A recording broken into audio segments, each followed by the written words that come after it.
Okay, good morning. Over 20. That's nice.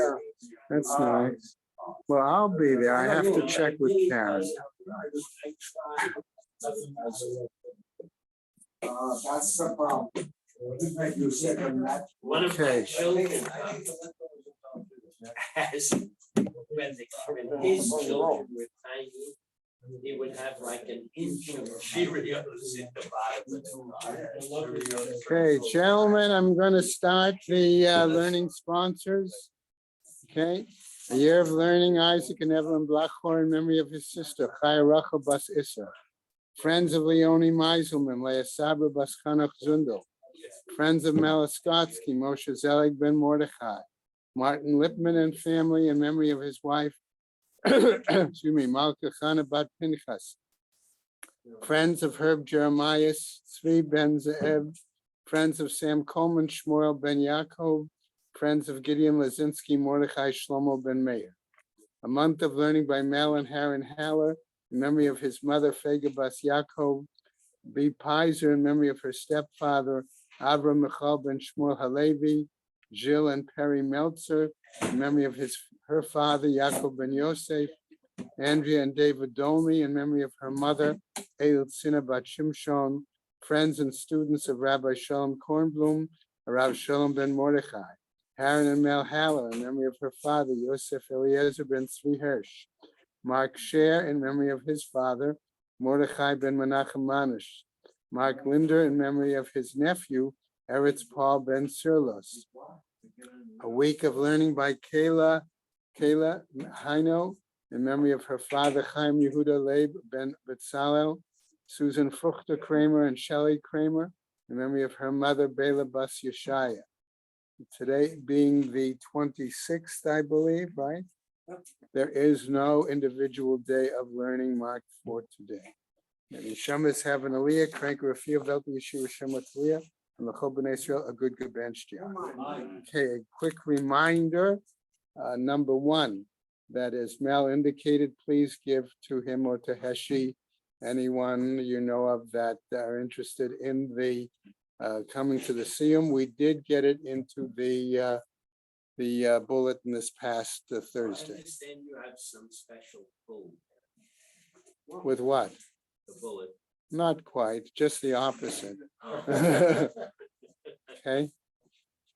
I went past the bulletin editor to go right to the bulletin writer, okay, to be able to get it in. Okay. Okay. A second reminder that the Siyum again is Thursday on the 30th. Okay, and that as of Friday morning, okay, we will be starting Gemara Sota. Okay, You can be doing it with me. a Sota Friday, if you'd like to start, Bavakasha. Okay, I mean, if you would like to. do it. well, I'm never interested in a Sota. You see, so. I see. I only like. I'm soda. glad somebody liked the joke. Thanks. I like only like soda and Scotch. I'm sure. Okay. Okay. Well, as Mel just told me, we'll tell. What's her name? Okay. Stormy Daniels about that. Okay. She wasn't married. Okay. That's her problem. No, she's not a son. Give me a son. I know. Okay. And just a quick comment. We will continue Sota till that will be till 48 plus. April 17th. Okay. At that point, starting the May 18th 7th. till May 17th, and then at that point we'll be Gittin. Okay. All right, and then Michael and Ruben will be taking over the shiur. Okay.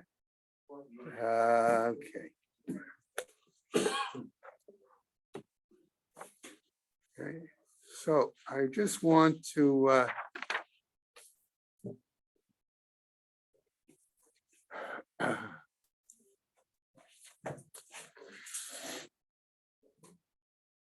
okay. If I pick up on the bottom of Samech Aleph Amud Beis, the very bottom,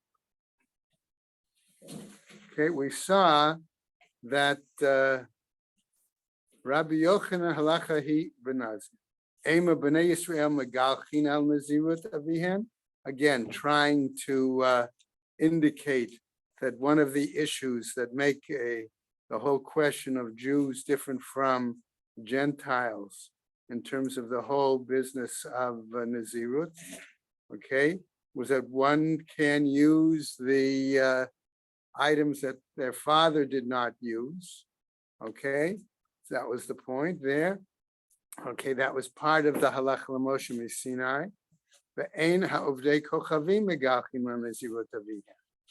So on the top of Samach Bet, which is today's daf, right? Yachol lo yihu nazirin. Okay, again, we might say that therefore that wouldn't seem to imply that any Gentile cannot be considered a Nazir, but Talmud Lomar Ish. But therefore we said no, that the Eved, who is Eved Knani, who is a Gentile. The word ish comes to He has include the denim of a woman. What? He's been circumcised. No, I'm saying, but he's, This is Stam any good. okay, but I'm gonna get to that. Okay, who we would normally think, okay, who would say,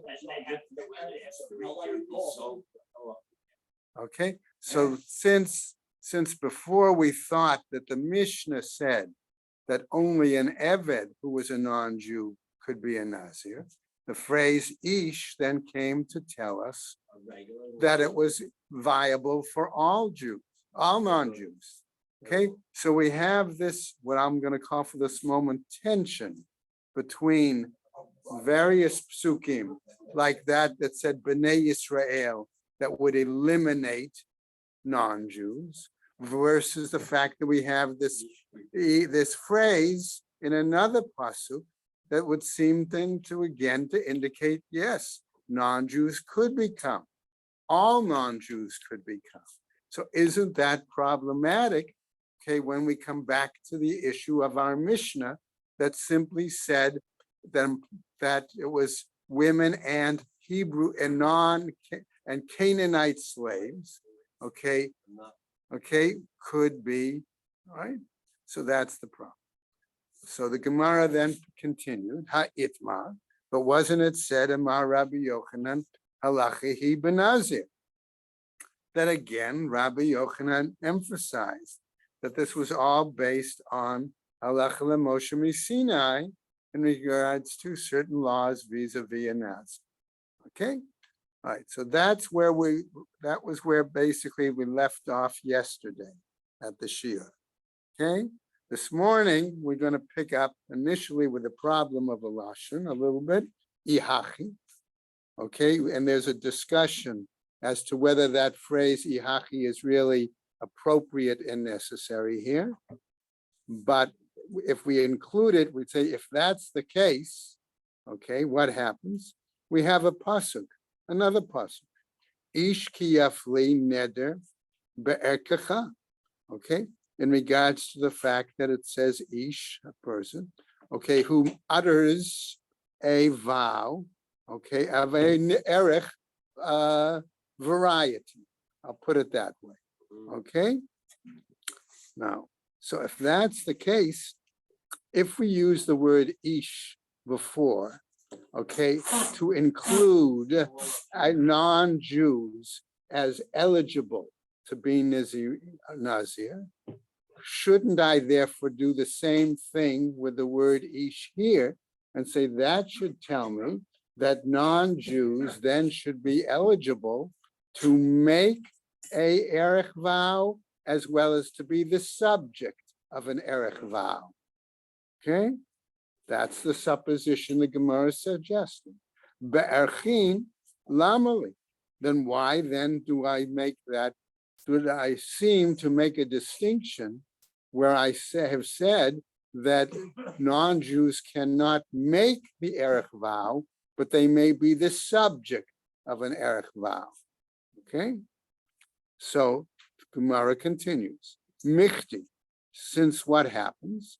Ha'itkish arachim ledarim. because we can say that, aren't we talking about the fact that erech is a kind of vow and other vows are a vow, and Nazir is also a vow. Okay, so don't they have this, shouldn't they have all of this in common? Okay. The Amar Kra. What's the concept of valuation? Okay. What is the concept of valuation? Okay. I don't understand that. Makes a donation of value. Okay, in other words, basically, if A is equal to B and B is equal to He C, wants to know what the halacha of Erev is. okay, in other words, there's a whole section in the Torah that says, if you're within such and such a gender and age group, if you make a vow to give something, okay, for your personal worth, okay, and that applies then also in terms of women, it implies in terms of children, so on and so forth. Okay, that's what it's referring to. Okay. All right, I didn't pick up on your question, sorry. Okay, so what happens? Right, so kish archin ladam, the amar kra, because the pasuk says, ish kiyafli neder be'erkecha. Okay, that a person then who utters a vow in regards to their personal value. Okay, vahatanya, but aren't we taught elsewhere in a bright gabe nedarim? Ish. There too, we're also to see the use of the word ish in regards general vows. Matam with lomar ish ish. So what then is the interpretation or drush that we give the fact that we have in the pasuk ish ish, a double use of the word? Okay, it seems to be more than telling us every individual man. Something more than that, namely, lerabot et ovdei kochavim shehein nodrin nidarim v'nidavot ki Yisrael. It would seem then that we could darshan that double use of the word ish to say the second word ish comes to tell us the same way we had it before with Yiflen Neder, okay, that erech vows, okay, that here too they Gentiles should be able to make a vow, and if they can make vows, right? Okay, they can make vows like Jews. What kind of vows? It could be not only vows of bringing certain offerings, but also it imply again that in general Gentiles should be able to be a Nazir, which again disagrees from what our Mishnah said. Okay, so what happens? Ish kiyaflit, when we say then that apply that fact that the word ish is applied to making an utterance appropriately. Ba'arachim, when we talk about personal value, why then do I need it? What is it coming to teach me? Elahai ish mibaye le'etuye mufla samuch leish. No, he's saying it's possible that the second phrase of ish comes to teach is needed for something else, namely to tell us that a knowledgeable or informed minor, okay, who's close to adulthood, okay, implying somebody, let's say 12 years old, roughly, all right, that's the case, that person also could make such vows. Ha nechelaman amar mufla samuch leish deoraita. Excuse me. That's acceptable to say that I would understand that such a young man, okay, all right, okay, from a Torah perspective, okay, is aware of what vows have their significance and could therefore be included. Ela laman amar de Rabbanan. But according to the one who says it's not Torah mandated, it's rabbinic, ish kiyafli lamali. Why then, how do I interpret then the fact that again I have the word ish in this situation to utter? Why do I need it? What does it include? What drasha can I use it for in this benefit? So the Gemara says, la'atuye mufla samuch leish de'oved kochavim. okay, or depending on your text, it could have goy there too, okay, Kusi. all right, or kusi, all right, Who's gonna tell them? okay, but the implication is to include even a Gentile informed minor close to adulthood. Who's gonna tell a guy about the requirements and then? But Goyim brought. Well, we do know Right. that Gentiles were able to bring certain off, They wanted to. right? The Okay. story of Kamsa and Bar Kamsa. Okay, so the implication is it could very well be that there were Gentiles that were familiar with certain Jewish practices, especially, okay, where they lived in joint neighborhoods. Okay, But. thanks. I'm sorry, Bob, the other It's question. surprising that the era, the valuation of the human has nothing to do with his soul, Right, only with his brawn. not with his Because it's your physical worth. brain. okay. Right, And if you were, in theory at least, if you were to be sold as a slave, this is what you right, get. right. Okay. So a kid is worth less because you have to feed it and grow it till it gets older. An old man is worth less Yes. because Okay. he's not as sturdy. I'm just going to put a little different spin. Michael's correct, but the spin I was going to put is simply, you're talking about their value as a slave Right. for certain physical benefits, whether it be physical work or mental work. Okay, so in other words, that was the implication. All right, so what happens? We said "Le'tuye mufla samuch lisha oved kocha." Hanecha, that's acceptable, says the Gemara. Laman da'amar b'nei Yisrael, according to the one who says the pasuk that referred to Daber el b'nei Yisrael, ne'erachim ve'ein ovdei kochavim ne'erachim, that Jews can make erech vows, okay, No, Jews can be the subject of. both, It's a, both, it's a nun, it's a. Both. nifal. okay. Jews That- can be the. Shadamar b'nei Yisrael ne'erachim, they can be evaluated, is what it really means. So it means they can make the vow and be the subject, They both, can only be. okay? Okay, whereas, okay, ve'ein ha'ovdei kochavim ne'erachim, Not make. okay, which means that the Gentiles could not make the vow, but could be the subject of a vow. Okay, that's why I said both, right? Yachol lo yiyu marichin. We might thought then that they should not be able to make vows. Talmud lomar ish shapir. Okay, therefore the word comes ish, where we say that, and therefore that's all the better. Ella, rather, says the Gemara, Laman da'amar b'nei Yisrael, according to the one who says, points to the pasuk that says b'nei Yisrael, which should exclude all Gentiles, right? Marichin ve'ein ha'ovdei kochavim marichin. They would say thus that Jews may make erech vows as well as be the subject. Okay, but in this case here, we're focusing on making the erech vow, but Gentiles cannot make an erech vow. Yechol lo yiyu ne'arachim. It's possible then that they shouldn't also be the subject of the erech vows. Talmud lomar ish.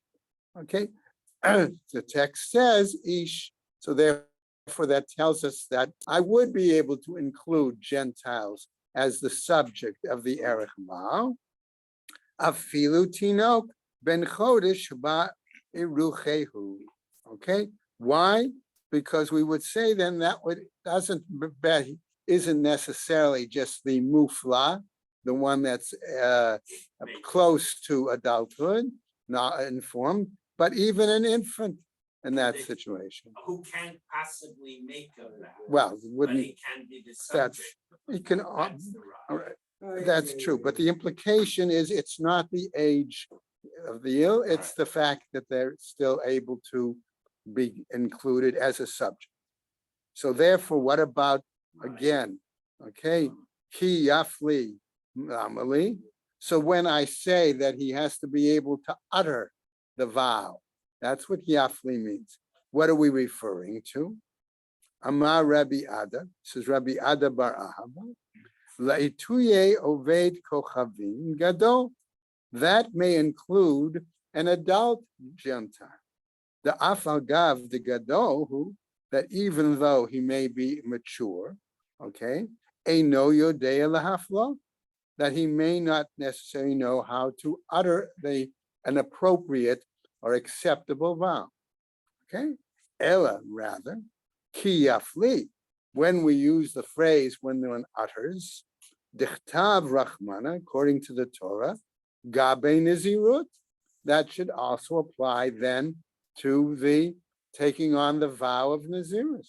That is the Yafli is in the pasuk. Yeah.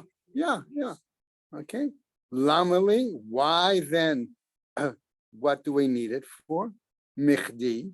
Therefore, since that's the case, it kish nizirut l'nedarim, that we make this association again between nizirut in particular and nedarim in general, because nizirut is also a kind of vow, right? So again, wouldn't that tell me then to raise the question that all Gentiles should be able to become nizirim?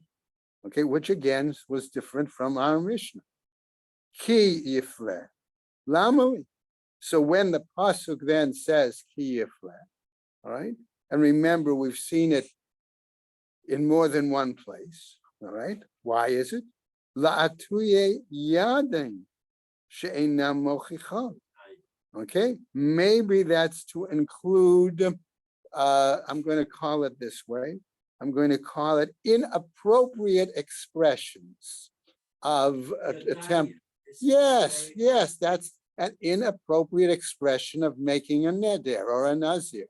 Okay, you're saying like a kinui, It's a partial statement. Right. It's not a complete appropriate Yafli statement. means to express clearly. I understand that, Michael. Michael, hold on. We'll get to it. We'll clarify. Okay, so why then do we say the word yafli to express it directly, appropriately, clearly? La'atuye yadayim she'einam mochichot. Maybe that comes to include, that's why I said partial expressions, inappropriate, complete expressions, non-clear expressions of, right? Correct. That's the itma, as was said, yadayim she'enam mochichot, that such expressions that are not clear, direct expressions, right? Abaye Amar, this is Abaye, Havyan Yadayim, they would be valid expressions. Rabba Amar, this is Rabba, Lo Havyan Yadayim, they are not adequate expressions. Okay? Now, we have a little difference of opinion here as to who's saying what. Like if the art school had a note about the Rosh changing the order. Okay, it says in the Gemara the Abaye, and Rosh says it should be, I believe, Rava. Okay, Necha, that's fine. Ela the Rava, and Rosh says it should be the Abaye here. Okay, my ikalamema. What are you going to say? Ella, rather, this is what we say. Ki yafli, when we say that he has to express it clearly, all right, directly, right? Mibaye le'likada Rabbi Tarfon. That's according to the view of Rabbi Tarfon.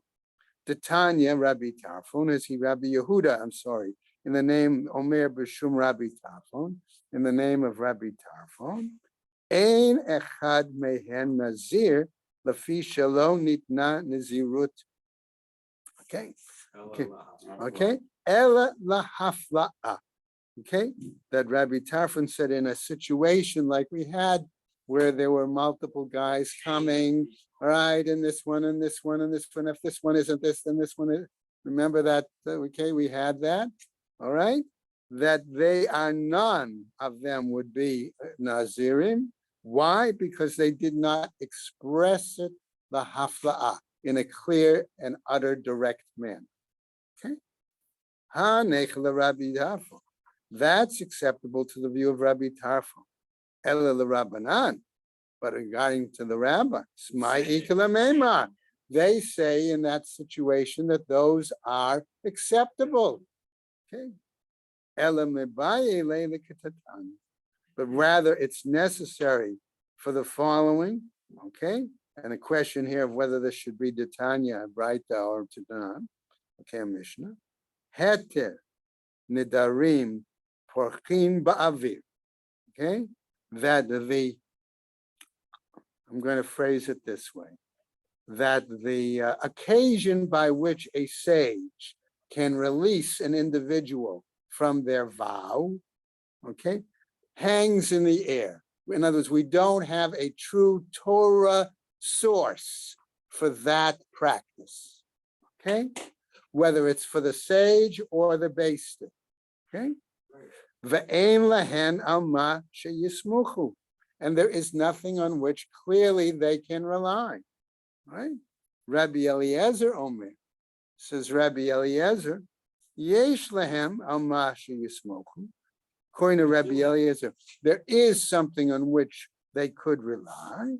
Shene'amar ish ki yafli, because the pasuk says, in his view, a man, a person who utters clearly a vow, right? Ki, right? What happens? Ki yafli shtei pa'amim. We have that phrase ish ki yafli more than once. Once we had it in regards to arachin. Once we had it in regards to nidarim. Okay, things like that. So since we have it twice, the same phrase, echad hafla'a le'isur. In one case, we say it's a clear expression by which the person prohibits something to themselves. Ve'echad hafla'a leheter, and the other is an expression by which we can darshan that that's what gives the sage the permission to release the person from their vow. Okay? All right, let's go on. Top of Amud Beis. Matniti. Okay, our new Mishnah says. Okay, before, okay, our previous Mishnah. Remember, we've talked about the fact that all the Mishnayot used to come all together, and then the Gemara came all together. Okay, right. So our previous Mishnah that started the parak said, "Chomer benashim me ba'avadim."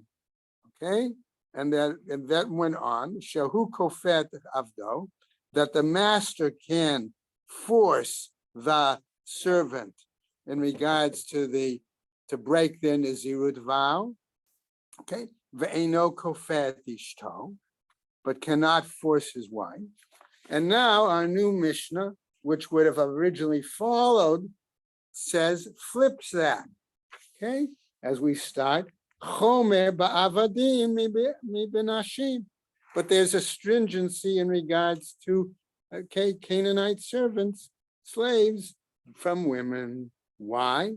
Shehu mefer nidrei ishto, namely that he, the husband, is able to nullify his wife's right vows.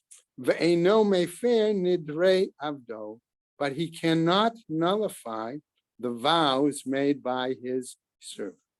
Okay, hefer leishto, hefer olamit.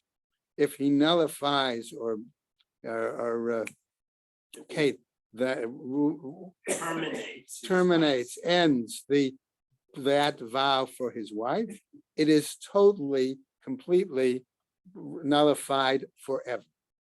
Hefer la'avdo, were he to, and I put hefer here in my notes, I would put it in quotes, because it doesn't really mean that he nullifies it completely, but he temporarily, I'm going to say, overrides it for the servant, suspends it, okay?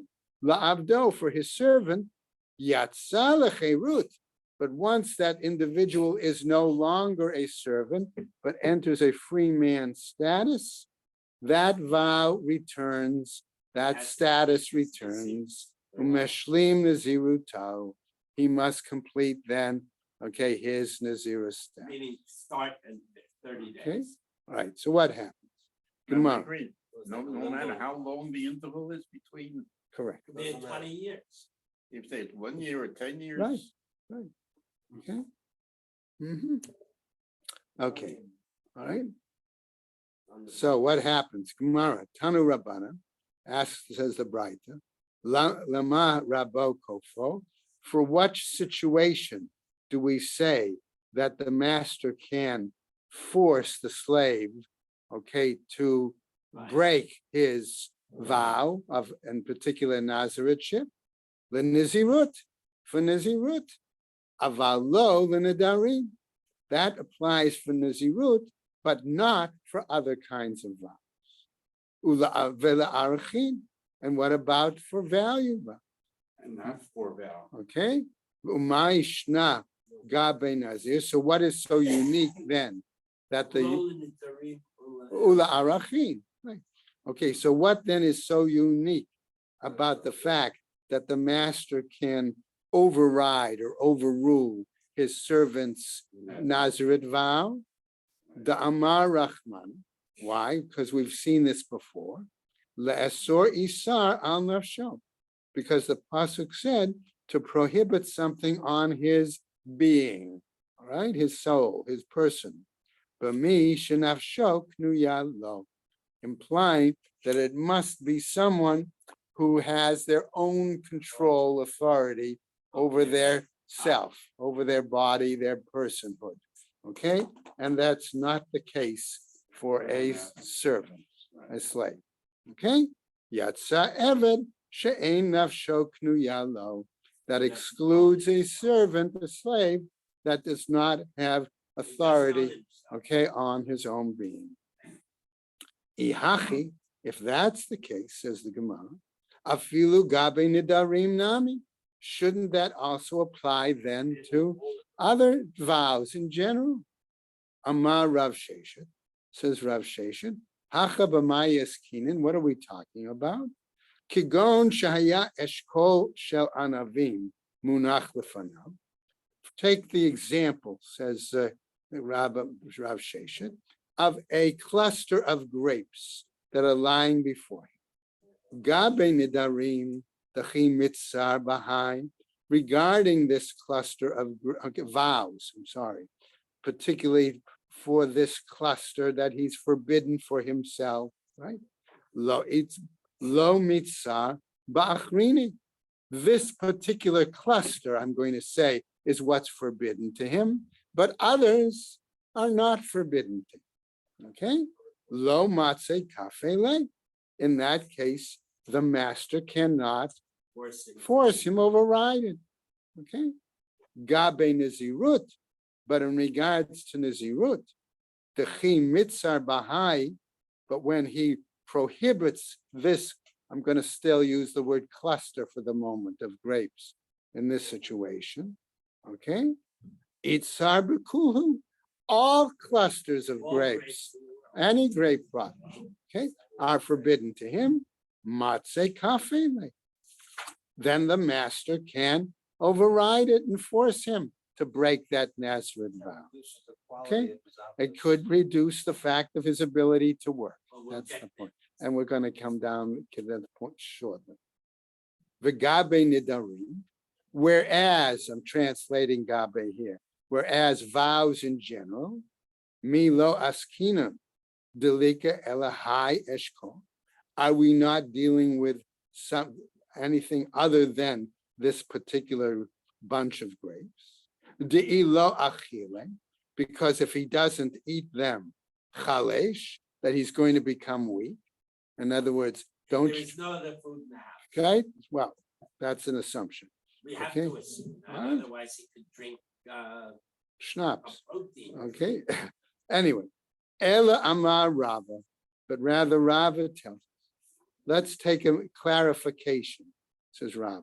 Kigon shayach hartzan munach lefanav. Let's say there was simply a grape seed lying before him. Gabe nidarim, with regards to vows in general. Bahai huda mitzar. On this particular item, he's been prohibited himself. Lo matze kafele. then we find that the master cannot force him. Gabe Nazir, but regards to the Nazareth vow, the Itzar Nami Ba'acharine, where he has prohibited others as well. Okay, all of them. Matse Kafele. Here again, we can say that the master can overcome him, force him. V'gabe Nidarim, and regarding vows in general, Milo Askinan, Delika Elahai Khartsa, if we're saying regarding vows, and we're dealing in particular where there might not be anything else but this grapes. Again,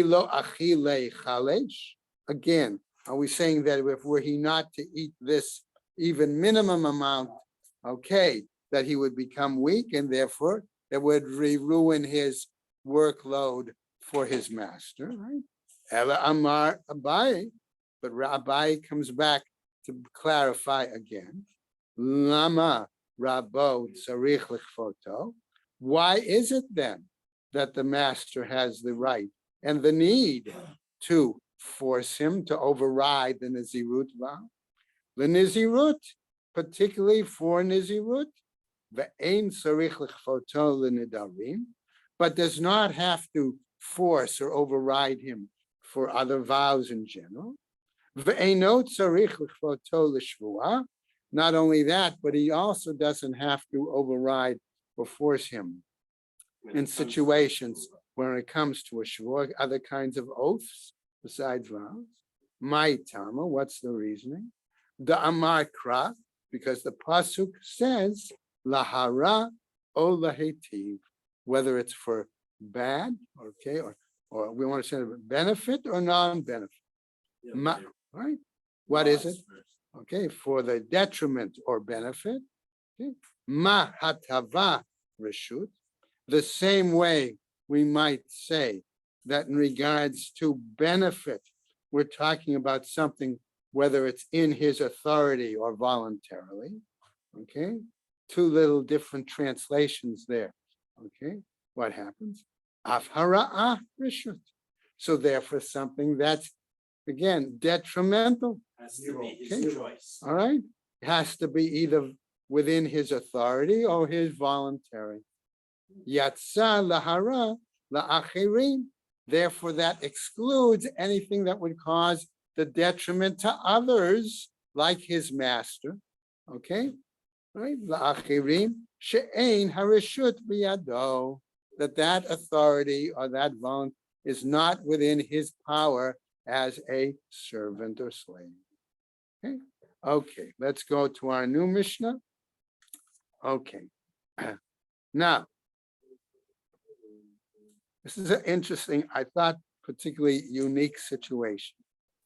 We've been talking about the question of whether this slave, right, takes on Nazirut. Okay, what happens now if the slave runs away? Okay, are we going to consider that slave now a free man or not? Okay, and what's the implications from that? Okay, that's going to be the question and discussion in this particular piece. Okay, Matnitin, says our Mishnah, avar mikeneged pana, that the slave has run away from the presence of the master. Okay, Rabbi Meir Omer, says Rabbi Meir, lo yishte, that he's not permitted to drink. In other words, he is still going to be, okay? No, now he takes on his zero. Right, I'm saying his vow of Nazirut still applies, okay? And therefore, Rabbi Meir says he cannot drink. Okay? Well, that's part of what the Nazirut is, okay? Rabbi Yossi Omer Yishte. Rabbi Yossi disagrees and says, okay, no, his Nazirut is no longer applicable. He's still a slave. Okay, hold on. His Nazirut would seem no longer applicable, and therefore he may drink wine. That's the point. Now we're going to get to the question of whether he's still a slave or not. Well, he's, That's the point. We're going to see. Lema, says the Gemara. Lema b'deshmuel kamiflage. Shall we say that they're arguing based on the view of Shmuel?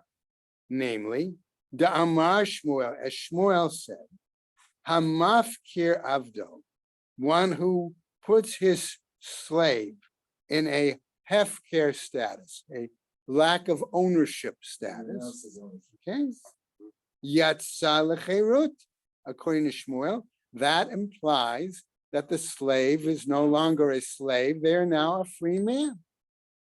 Ve'ein sarich get shichrur. Not only that, but the individual no longer needs a document of okay, freedom, the paper.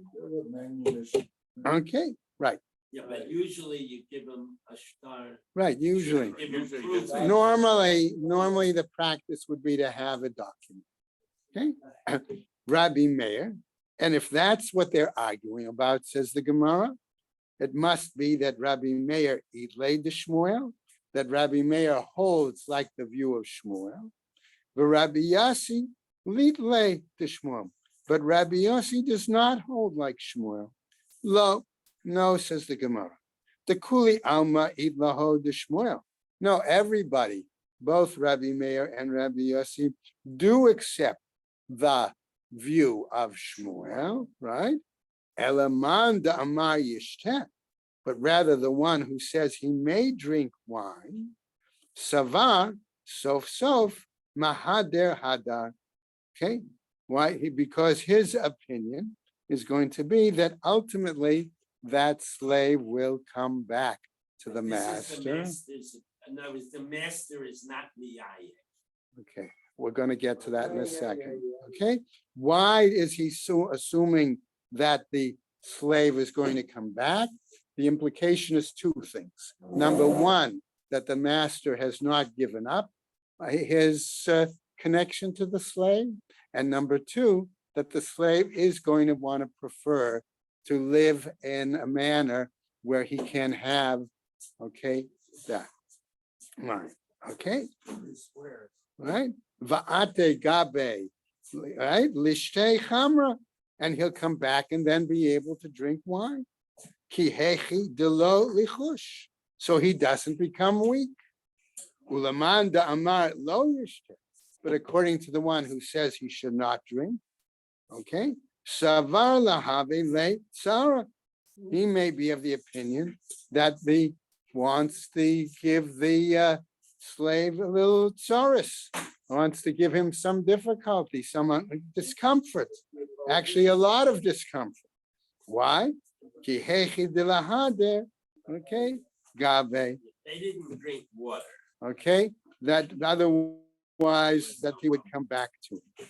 Okay, I'm not sure at the end personally whether I would have agreed with that kind of line of logic. Okay, but that's only my own view. Well, if he is mafresh the slave.